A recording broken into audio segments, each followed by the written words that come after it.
Newsfirst, Newsline with Faraz Shauketaly. And a wonderful evening to you. Welcome to Newsline Live. My guest this evening is somebody who's been in the media for a very, very long time. In fact, he's the news editor of the Island newspaper, Mr. Shamindra Ferdinando, after a very long time on our program. Very good evening to you. Hello, Faraz. Good evening to you. Now then, Shamindra, many issues that we want to talk about. One thing that we seem to be forgetting amidst this pandemic and the economic situation and runaway foreign exchange rates and so on is, of course, that in March, it's almost like the Ides of March, we have something called the UN sitting in Geneva. Is there anything that we need to be concerned about? We should be really concerned for us. I think the government will have to take tangible measures to face Geneva. In spite of promises made during the election, the government is yet to address this issue properly. So I think the Foreign Ministry, the Defense Ministry, the Office of the President will have to take stock of the situation very quickly because it starts in late February, March this year.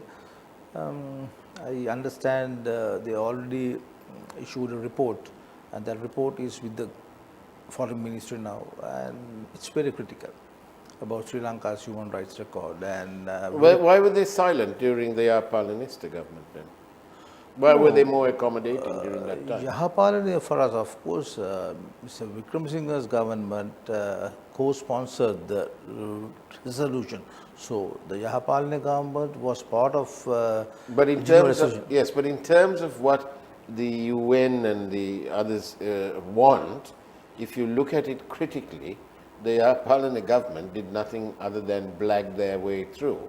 So they just went on and on. Nothing really happened. Nothing really happened. That's the thing I'm trying to say. But and they didn't appear to get hassled with any sense of seriousness as much as it appears that this government is going to get. Yeah. For us, I mean, I'm sure you are aware that it was part of the operation to get rid of Rajapaksas, right? So that's why they got the UNP, the JVP, and the TNA together, along with the SLMC. They voted Mr. Mahinda Rajapaksa's government out of power in 2015. Right. Yeah, but my point is this. And don't forget, Faraz, don't forget. The U.S. State Department at that time, I think in 2015, U.S. State Department announced that they helped restore democracy in Sri Lanka and that they spent millions of US dollars. Really? Here in this country, yeah. There was a report. Yes, but I don't think that they are in any position to talk. Who? The U.S. or even Britain, especially the two of them, when we go to see what they did in Iraq. They claimed weapons of mass destruction, and what rubbish. There was nothing. The Chilcot inquiry found that Mr. Blair was completely out of his depth, in effect, because there was no reasonable evidence to suggest that there were weapons of mass destruction, and they didn't actually find them eventually, after having destroyed Iraq. For us, don't try to, we should not compare US and UK committed crimes in Iraq and Afghanistan with our situation.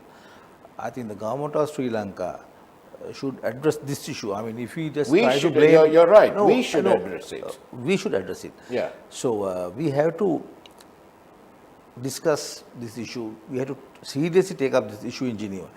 There's no point in blaming America and UK for war crimes committed in Afghanistan and Iraq. We have to address this issue.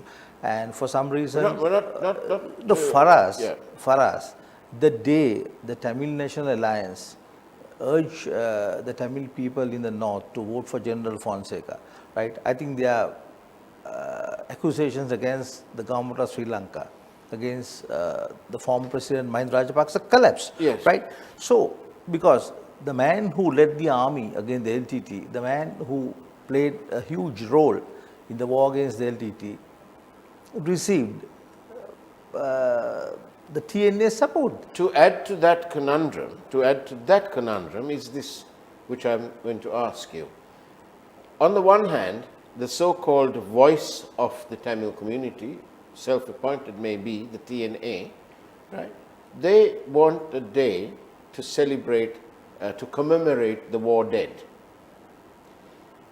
These are the war dead, the combatants, the LTT people, were responsible for killing many a Tamil politician. So they want to commemorate the war dead, but they want to prosecute the living, as in Mr. Pillian. So I find it completely at odds. Is it the Yapalanista government, did they agree to continue with this prosecution of Pillian because of the support that they were getting from the TNA? I find it at odds. On the one side, they want to celebrate the war dead, Okay. to commemorate that, but on the other side, they want to prosecute the living LTT. They're both from members of the same the same group. For us, we should not be surprised over the way Sri Lankan political parties behave. And after 5 years, Now, they released Pillian. For us, you take the former President Chandrika Bandaranaike Kumartunga, right? Now, the police, the political parties accused the JP of killing her husband, Vijay Kumartunga. But that did not prevent Mrs. Kumartunga from working with the JP. Yeah. So, that's politics in this country. So, I don't see anything wrong with that. And I feel the TNA should be allowed to commemorate the dead if it wants to, because if the TNA wants to commemorate the... Why can't we have one commemorative thing for everybody? No. Because this is one nation, supposedly one law. Yeah. For us, don't forget the previous government, President Sirisena and Mr. Vikram Singha's government, cancelled the victory parade of the armed forces, right, in 2015, right? What, pandering, obviously they were they Yeah, pandering to the West. Yes, so it's like that. But I think we should move on and we should discuss about other And issues that is also. precisely, we ought to be moving on. We also ought to be moving on from this continuous harangue about being accountable and responsible and so on and so forth. That ought to be left to the legally elected, democratically elected government in Sri Lanka, and not for somebody else to dictate terms to us. So for us, I think there are other issues like now this week, Yes. we saw, there was this announcement from Sirigota about appointment of Vajir Abeyewardene as the chairman of the UNP. Yeah. And they appointed Range Bandara, former MP, as the general secretary, and several other appointments. What a sad bunch of legislators they are. But Mr. Wickramasinghe remains as the leader of the UNP. Very sad indeed. Very sad indeed. So a failed leader is going to continue leading what is now a failed party. It's about time they booted him out and got back together and acted as one. Actually, for us, I mean, it's up to the UNP to Of course it is. decide. But I must point out, we had elections in August 2020, and the UNP is yet to appoint its nationalist MP. It's a very unfortunate situation. It's not right? unfortunate, it's very No, it's sad. No, I mean, it's a very unfortunate situation, because I raised this issue with the Elections Commission. Now, their position is that in terms of our law, if the UMP wants not to appoint its nationalist MP, it can do so. So for us, there's something wrong with the constitution also. I mean, whoever, somebody must take the responsibility. For the- right. for See, because the for Elections the- Commission says, Yes. if Mr. Wickramasinghe wants, he can keep the seat vacant for the next 5 years. So that's a very sorry state of affairs. Very sorry, very sad. extremely sad. It's about time he went home to Fifth Lane or wherever he wants to go to and hand it over to Ruan or whoever it is, Ruan's out there. He can do that or he can do anything else. But it's about time he recognized that he, for so many years, has remained unelectable to the top position. But for us now, There's no buts, Shamindra. if you leave out the UMP for us, although the government promised stability, the people were told that once they passed the 20th Amendment to the Constitution, we'll have political stability. But I don't see that. Right? That's also a very unfortunate situation. Yes.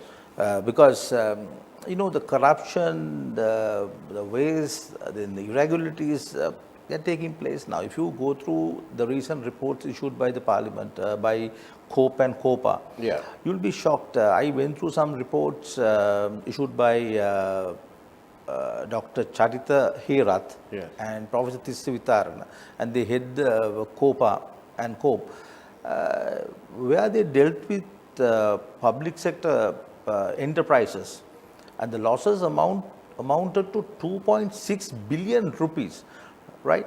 So the economy is struggling, the country is in ruins, whatever they say. And then, in spite of all that, they did the sugar deal. Yes, and the Parliament admits corruption. The Parliament, but so far they have not taken action. Now, day before yesterday, there was this meeting where General Shamindra Silva, he met some owners of hotels, right? Some hotel owners, and where there was a revelation. The commander of the army admitted certain interested parties tried to extort money from hotels, promising them people from abroad for quarantine purposes.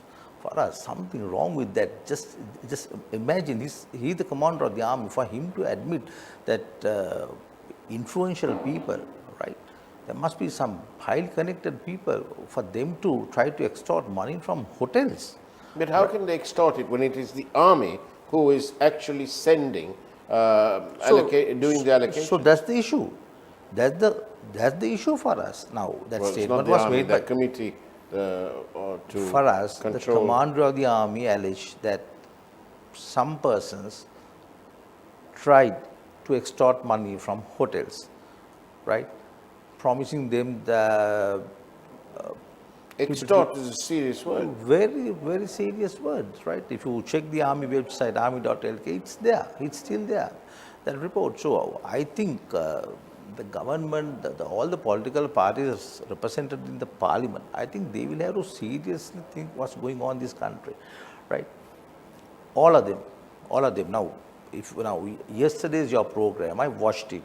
We had Vasanta Samar, the former JVP MP. Right now, they blame the government, the previous government for corruption, this government for corruption, the sugar deal, number of things. Now, but when it comes to electoral arrangements, right, the JVP supported Maithripala Sirisena's campaign, right? So the JVP was part of it. Now that administration robbed the central bank twice. So the JVP is also responsible, right? So if you see, for us, if you really examine the situation in parliament, you will see all political parties are corrupt. Right now, in the previous parliament, they had 6 political parties. In this parliament, we have 15, and 9 of them, they have 1 each, 1 MP each. So something wrong with the system. Something wrong with the system. And on that note, Shamindra, if we don't mind, let's go for a short break, and we'll be back. We are in conversation with Mr. Shamindra Ferdinando, the news editor of the Island newspaper. Newsfirst, Newsline with Faraz Shauketaly. And welcome back to Newsline Live. We are in conversation with Mr. Shamindra Ferdinando, news editor of the Island newspaper. Now then, Mr. Ferdinando, what about this ECT, the East Terminal? For us, why are we? I think the question surrounding that actually, is why Sri selling it off. The previous government in May 2019, signed an agreement with India and Japan. What they call it a memorandum of cooperation. Right. For the government of Sri Lanka, it was Minister Sagara Ratnayaka and the Indian High Commissioner and the Japanese ambassador. So, if you if you read the statement issued by the President's office, that project is on, right? So, President Gotabaya Rajapaksa confirmed the Indian participation in ECT. Yeah. So 51-49 51-49 in our favor. And the President assured that it won't be sold or leased, but shares and the SLPA will be in control with 51% of the shares and 49% for India. Who's going to operate it? I think The management. Who's the management? that statement did not address that issue for us. But if you examine other agreements we have with China and John Keel's group over terminals in Colombo, here it's always 85-15. 85 for the investor, I mean the outsider, and the government of Sri Lanka, that's the SLPA, owns 15%. And the 1.5. So Port of Hambantota leased to China for $1.1 billion for 99 years. So it's almost as sold, right? Yeah. So they are playing with words, I think. But it's it's a very interesting situation for us because during the election campaign, during the presidential election campaign and the parliamentary polls, the SLPP assured that ECT would be in the hands of SLPA. Right. Is this all part of an attempt to balance the books in the sense, Sri Lanka has given one to China and In the Colombo harbor, yes, one terminal to China.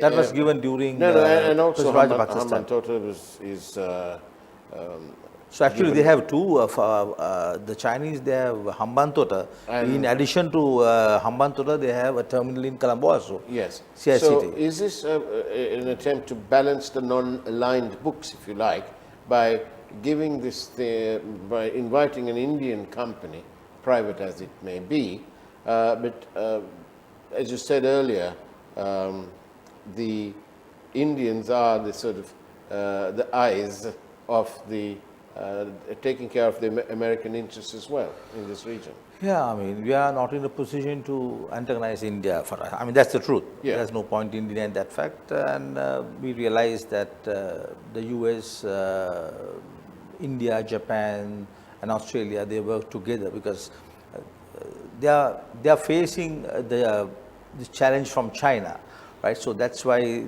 this whole, the whole issue over, Sri Lanka's stand vis-a-vis China, right? So if you remember during Yahapalana, Ravi Karunanayake, the former minister, he accused China of, doing all sort of things, very unfair practices.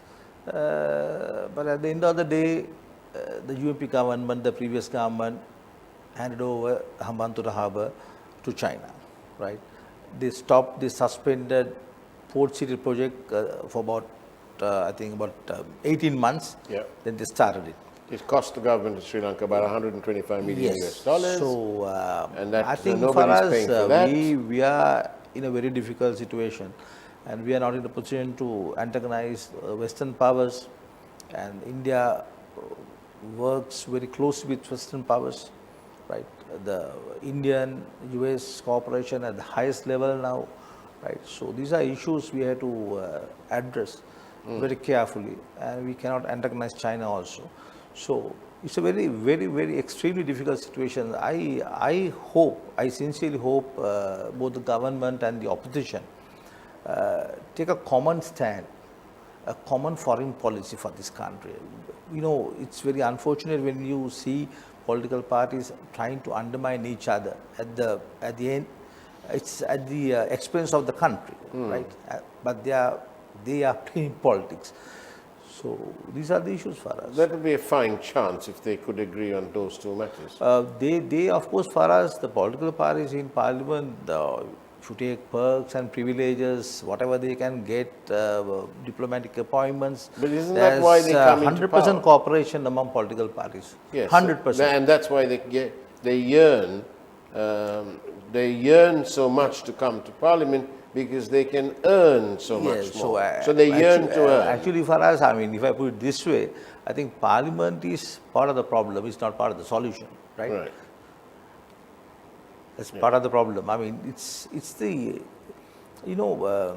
But you're absolutely right, because they get their concessionary duty permits, for example. I know they've temporarily stopped it, but they get those permits. Then they're allowed to sell them. So it's a license to print money. Yeah, I mean, if somebody believes that you can solve the crisis by printing money, they're making a huge mistake. Well, that's the other thing. All the legislators, no one is ever interested in bringing in rules to control electoral funding. No, for us, I think the main issue, we discussed this issue at the beginning, right? The government is responsible, the parliament is responsible. The parliament's primary responsibility is to ensure financial discipline, right? But when you get reports from Committee on Public Enterprises and Committee on Public Accounts regarding public enterprises and, you know, major fraud, financial fraud, irregularities running into billions of rupees. So the government will have to stop corruption in the private sector. The government will have to stop corruption in the public sector, and various corrupt deals carried out by public sector in consultation jointly with the private sector, right? I do not want to mention any specific instances. They'll have to handle it. I mean, it's up to Charita Herath and Professor Tissa Vitarna to take tangible action in this regard, because if you go through those reports for us, I can show them to you, you'll be surprised. The country suffered losses amounting to over 2.6 billion rupees.